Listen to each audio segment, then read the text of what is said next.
ہر سال محرم آ کر یہ صدا لگاتا ہے، میرا اللہ چاہتا تو میرے نبی کے نواسے کی شہادت سفر میں ہوتی، ربیع الاول میں ہوتی، 11 مہینے نہیں پڑے ہوئے، ربیع الثانی میں ہوتی، جمادی الاولیٰ میں ہوتی، جمادی الثانی میں ہوتی، رجب میں ہوتی، شعبان میں ہوتی، رمضان سب سے بہترین مہینہ رمضان میں ہوتی، شوال میں ہوتی، ذوالقعدہ میں ہوتی، ذوالحج میں، محرم میں کیوں رکھا ہے کہ ہر سال، ہر آنے والا سال، ہم تو اندھے ہو کے گزر جاتے ہیں اپنے سال سے، اور جنوری کے سال میں سارے بیدار ہوتے ہیں، ٹھیک ہے، وہ بھی میرے اللہ کا بنایا ہوا ہے، یہ بھی میرے اللہ کا بنایا ہوا ہے، لیکن اس نے اس امت کی جھولی میں محرم کو ڈالا اور باقیوں کی جھولی میں جنوری کو ڈالا۔ اللہ تعالیٰ نے اس مہینے کے اندر، اگرچہ یہ مہینہ شروع سے کوئی مقدس چلا آ رہا ہے، محرم میں اللہ نے آدم علیہ السلام کی توبہ کو قبول کیا۔ محرم، اماں ابا کی ملاقات ہوئی 10 محرم میدان عرفات میں۔ دوسرا بڑا واقعہ 10 محرم نوح علیہ السلام کی کشتی جودی پہاڑ پہ جا کر ٹکی۔ اس کے بعد تیسرا بڑا واقعہ 10 محرم موسیٰ علیہ السلام نے سمندر پار کیا اور فرعون ڈوبا۔ چوتھا بڑا واقعہ 10 محرم یونس علیہ السلام مچھلی کے پیٹ سے باہر نکالے گئے اور اللہ تعالیٰ نے ان کی حفاظت فرمائی۔ ایک پوری فہرست ہے، میں نے آپ کو 3-4 سنا دیے، اور پھر اس سب پر چھا گیا میرے نبی کے نواسے اور پورے خاندان کی شہادت۔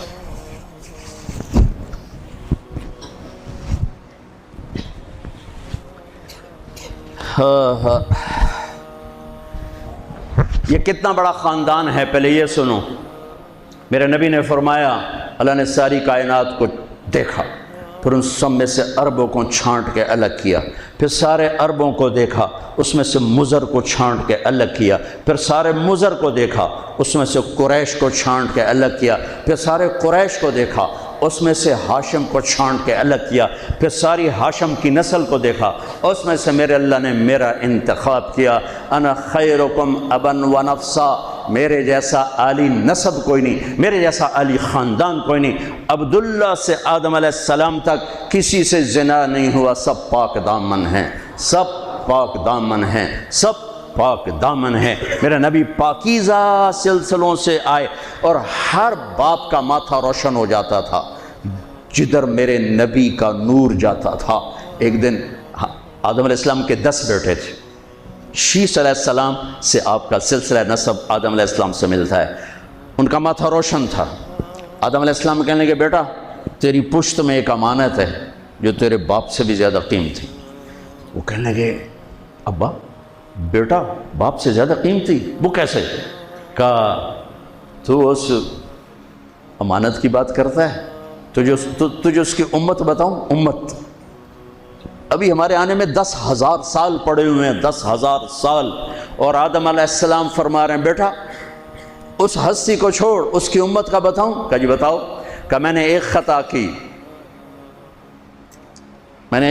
کی، میرے کپڑے اتار دیے۔ وہ ہستے اس کی امت روزانہ خطائیں کریں گے، اللہ ان کے کپڑے نہیں اتارے گا۔ میں نے ایک خطا کی، مجھے بیوی سے جدا کیا، وہ سارا دن گناہ کریں گے، اللہ ان کی بیویوں سے انہیں جدا نہیں کرے گا۔ میں نے ایک خطا کی، اللہ نے میری مشہوری کر دی، سوری دنیا کو بتایا، اور وہ سارا دن منہ کالے کریں گے اور اللہ ان کے گناہوں پہ پردے ڈالتا جائے گا۔ میں نے ایک خطا کی، مجھے جنت سے نکالا، وہ ہزاروں خطائیں کر کے اس کی رحمت سے بخشش پا کے جنت میں جائیں گے۔ میں نے ایک خطا کی، میری توبہ کے لیے 40 برس لگے، اور وہ ساری خطائیں کر کر ایک بول بولیں گے، اللہ معاف کر، اللہ ان کے سارے ہی معاف کرے، اللہ ان کے سارے ہی معاف کرے۔ ہر ایک کا ماتھا روشن ہو جاتا تھا، نور نبوت چمکتا نظر آتا تھا۔ اس لیے بہت بڑے علماء کی بڑی مضبوط دلائل ہیں کہ آزر، اگرچہ نسب نامے میں آزر ہی آتا ہے، لیکن آزر آپ کے چچا ہیں، باپ نہیں ہیں، چچا ہیں، چونکہ چچا کو بھی اب کہتے ہیں، باپ کے لیے والد کا لفظ ہے، والد صرف باپ کو کہتے ہیں، اور اب چاچوں کو بھی کہتے ہیں، باپ کو بھی کہتے ہیں، دادے کو بھی کہتے ہیں۔ نعبد الہک و الہ آبائک ابراہیم و اسماعیل و اسحاق الہا واحدا۔ یعقوب علیہ السلام کی اولاد کہہ رہی کہ ہم آپ کے ابا کی کہ رب کی عبادت کریں گے کون؟ ابراہیم، اسماعیل، اسحاق۔ ابراہیم دادا، اسماعیل چاچا، اسحاق والد۔ وکان ابوہما صالحا، وہ میں نے دیوار سیدھی کر دی کہ ان کا باپ نیک آدمی تھا، ساتویں پشت کا دادا، اس کے لیے اب کا لفظ استعمال ہو رہا ہے، اب کا لفظ استعمال ہو رہا ہے۔ اور ابراہیم علیہ السلام بیت اللہ بنانے کے بعد دعا مانگ رہے ربنا اغفر لی ولوالدی۔ ان کے باپ اگر کفر پہ مرے ہوتے تو ابراہیم علیہ السلام یہاں یہ دعا نہیں مانگ سکتے تھے کہ اللہ مجھے معاف کر، میرے والدین کو معاف کر، ربنا اغفر لی ولوالدی یوم یقوم الحساب۔ اس دعا کا مانگنا یہاں والد کا لفظ استعمال کیا، باپ کا لفظ، اب کا لفظ استعمال نہیں کیا، والد کا لفظ استعمال کیا کہ والد صرف باپ کو کہتے ہیں، اب چاچے کو، دادے کو، پردادے کو، سب کو اب کہا جا سکتا ہے۔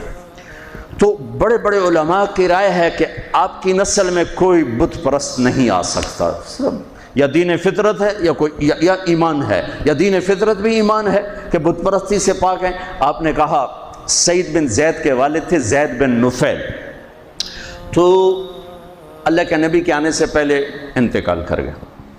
وہ بیت اللہ سے ٹیک لگا کے بیٹھا، کہتے ارے قریش، اللہ کی قسم یہ پتھر کے بت ہیں، نہ نفع دیتے نہ نقصان، یہ اس کائنات کے مالک نہیں ہو سکتے، اس کائنات کا کوئی مالک ہے پتہ نہیں کون ہے، اور کوئی ہے مجھے پتہ ہوتا میں اس کی پوجا کرتا۔ تو آپ نے سعید بن زید عشرہ مبشرہ میں سے 10 بڑے ٹاپ 10 صحابہ، ابو بکر جنتی، عمر جنتی، عثمان جنتی، علی جنتی، طلحہ جنتی، زبیر جنتی، سعد بن ابی وقاص جنتی، عبد الرحمن بن عوف جنتی، ابو عبیدہ جنتی، سعید بن زید یہ جنتی۔ تو آپ نے کہا سعید میں تیرے باپ زید کو جنت میں دیکھتا ہوں، تیرے باپ زید کو میں جنت میں دیکھتا ہوں کہ وہ بت پرستی سے بیزار رہے، تو میرے نبی کی نسل کوئی بت پرست نہیں آ سکتا جو آپ کی شان اور آپ کا مرتبہ ہے۔ آپ کو سب سے عالی، اگرچہ محدثین آذر کا نام لکھتے ہیں اس میں، لیکن اب یہ تو قیامت کا دن ہی پتہ چلے گا، لیکن وجدان یہ کہتا ہے، دل کا یقین یہ کہتا ہے کہ میرے نبی کی نسل پاکیزہ ہے، ماتھے پہ نور نبوت آتا ہے۔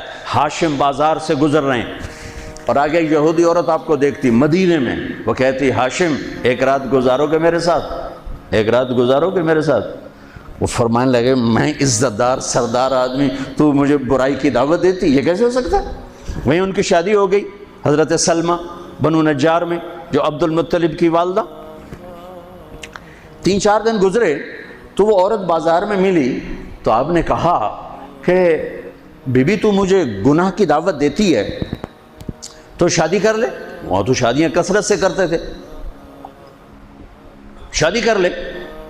اس نے یوں دیکھا، کہنے لگی ہاشم مجھے غلط نہ سمجھو، میں بہت عزت دار ہوں، عزت دار ہوں، میں نے تیرے ماتھے پر آخری نبی کا نور دیکھا تھا، میرا جی چاہا وہ میرے پاس آ جائے، لیکن وہ تو سلمہ لے گئی، مجھے کوئی حاجت۔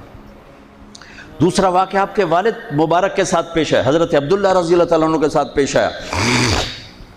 آپ بازار میں جا رہے ہیں، ایک عورت نے آپ کو دیکھا، کہنے لگی عبداللہ تیری جان بچنے پہ 100 اونٹ لگے تھے، 100 اونٹ، تو 100 اونٹ میں دیتی ہوں، ایک رات میرے ساتھ گزار لے، ایک رات۔ نور نبوت دیکھا تھا، نہیں نہیں میں عزت دار آدمی ہوں، میں یہ نہیں کر سکتا۔ بالکل دادے والا واقعہ پیش آیا۔ چند دن بعد حضرت آمنہ سے شادی ہو گئی، وہ نور نبوت ادھر منتقل ہو گیا، وہ بازار میں ملی خاتون، انہوں نے فرمایا شادی کر لے، تو اس نے یوں دیکھ کر کہا عبداللہ مجھے غلط نہ سمجھنا، میں عزت دار خاتون ہوں، تیرے ماتھے پہ آخری نبی کا نور تھا، وہ آمنہ لے گئی مجھے۔ محمد بن عبداللہ بن عبد المطلب بن ہاشم بن عبد مناف بن قصی بن کلاب بن مرہ بن کعب بن لوی بن غالب بن فہر بن مالک بن نضر بن کنانہ بن خزیمہ بن مدرکہ بن الیاس بن مدر بن نزار بن معد بن عدنان بن اود بن حمیسہ بن سلامان بن عوس بن بوز بن قموال بن عبی بن عوام بن ناشد بن حزا بن بلداس بن یدلاف بن طابخ بن جاہم بن ناحش بن ماخی بن عیفی بن عبقر بن عبید بن الدعاء بن حمدان بن سمر بن یثربی بن یحزن بن یلحن بن ارعوى بن عید بن زیشان بن عیسر بن اقناط بن ایہام بن مقصر بن ناحد بن زارع بن سمی بن مزی بن عوض بن عرام بن قیدار بن اسماعیل بن ابراہیم بن طارق بن ناحور بن سرود بن رعود بن فائد بن عابر بن ارفشاد بن سام بن نوح بن لامع بن متوشال بن ادریس بن یرد بن ملہلئیل بن قینان بن آنوش بن شیس و بن آدم علیہ السلام. یہ کائنات کا افضل ترین سلسلہ نسب ہے.